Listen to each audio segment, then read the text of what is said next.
Section 84 of the Toilers of the Sea, by Victor Hugo.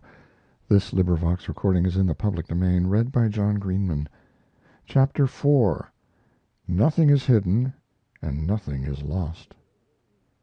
It was time that Gilliatt killed the octopus.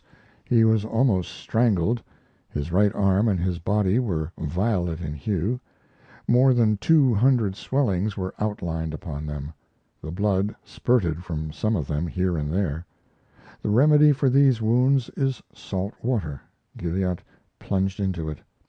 At the same time he rubbed himself with the palm of his hand. The swellings subsided under this friction. As he retreated and plunged more deeply into the water, he had, without perceiving it, approached a sort of vault already noticed by him, near the crevice where he had been harpooned by the octopus. This vault extended obliquely and above water, beneath the grand walls of the cave. The boulders which had accumulated there had raised the bottom above the level of ordinary tides. This aperture was a tolerably large flattened arch. A man could enter by stooping. The green light of the submarine grotto penetrated thither and illuminated it faintly. As Gilliatt was rubbing his swollen skin, he chanced to raise his eyes mechanically. His glance penetrated into this vault. He shuddered. It seemed to him that he saw, at the extremity of that hole, in the gloom, a sort of face, laughing. Gilliatt was ignorant of the word hallucination, but acquainted with the thing. The mysterious encounters with the improbable, which we call hallucinations, in order to extricate ourselves from the difficulty, exist in nature. Whether as illusions or realities, visions exist. He who has the gift beholds them. Gilliatt was a dreamer, as we have said. He had the grandeur of being at times a seer like a prophet.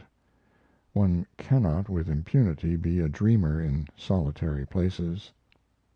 He thought it might be one of those mirages by which, nocturnal man that he was, he had more than once been deceived. The cavity presented the shape of a lime kiln with tolerable exactness. It was a low niche, like the handle of a basket, whose abrupt coving gradually contracted to the end of the crypt, where the pebbles, fragments of boulders, and the vault of the rock joined, and where the pocket ended. He entered, and bending his head, directed his steps towards what lay at the bottom. Something was really grinning. It was a death's head. There was not only the skull, there was the skeleton also. A human skeleton was lying in this cave. The glance of a bold man in such encounters desires to know the real state of the case. Gilliatt cast his eyes around him. He was surrounded by a multitude of crabs. This multitude moved not. It had the aspect which a dead ant-hill would present. All these crabs were inert. They were empty shells. These groups, scattered here and there, formed shapeless constellations on the pavement of stone which encumbered the vault. Gilliatt had walked over them without seeing them, his eyes being fixed elsewhere. At the extremity of the crypt, which Gilliatt had reached, they were still thicker. It was a motionless bristling of antennae, legs, mandibles. Open claws stood stark upright and closed no more.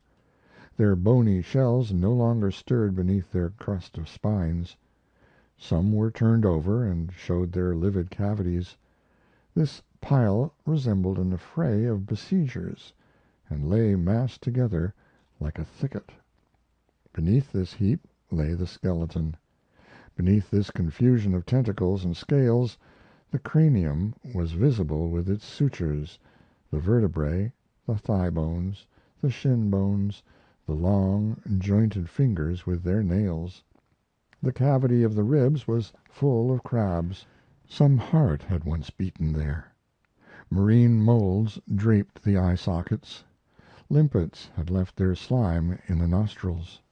Moreover, there was in this nook of the rocks neither seaweeds nor grasses, nor a breath of air.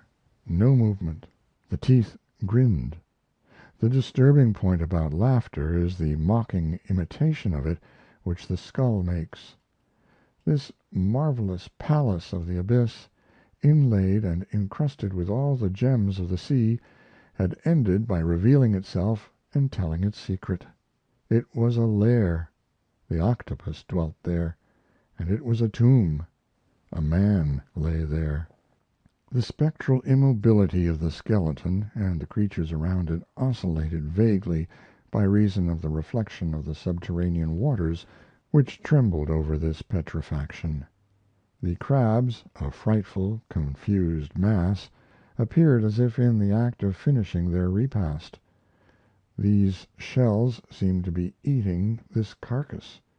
Nothing could be more strange than this dead vermin on this dead prey. Somber continuations of death. Gilliatt had before his eyes the larder of the octopus.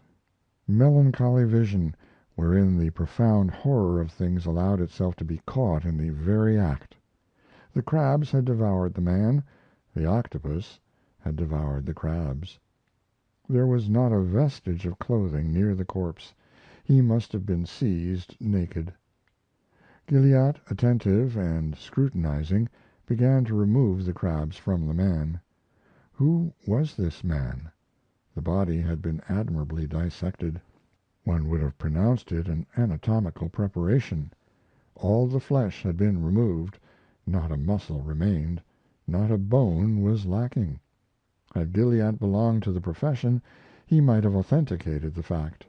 The denuded periosteums were white, polished, and rubbed up, as it were. They would have been like ivory had it not been for some greenish patches of seaweed. The cartilaginous partitions were delicately smoothed down and spared. The tomb sometimes produces such sinister jeweler's work as this. The corpse was interred, as it were, beneath the dead crabs. Gilliatt disinterred it. All at once he bent over hastily. He had just caught sight of a sort of band around the vertebral column. It was a leather belt which had evidently been buckled around the man's abdomen when he had been alive. The leather was mildewed, the buckle was rusted. Gilliatt drew the belt towards him. The vertebrae resisted, and he was obliged to break them in order to obtain it. The belt was intact. A crust of limpets had begun to form upon it. He fingered it and felt a hard object, square in form, in the interior. Such a thing as undoing the buckle was not to be thought of. He split the leather with his knife. The belt contained a small iron box and a few gold pieces. Gilliatt counted 20 guineas. The iron box was a sailor's old tobacco box, which opened with a string. It was much rusted and very securely closed. The spring, completely oxidized, no longer worked. His knife once more extricated Gilliatt from his dilemma. A thrust from the point of the blade caused the cover of the box to fly off. The box opened. There was nothing in it but paper. A little package of very thin sheets, folded in 4, covered the bottom of the box. They were damp, but not spoiled. The box, hermetically sealed, had preserved them. Gilliatt unfolded them. They were 3 bank notes for £1,000 sterling each, making altogether 75,000 francs. Gilliatt folded them up again, replaced them in the box, took advantage of the small space which remained to add the 20 guineas, and closed the box again as well as he could. Then he began an examination of the belt. The leather, originally glazed on the outside, was rough on the interior. On that unfinished background some letters were traced in thick ink.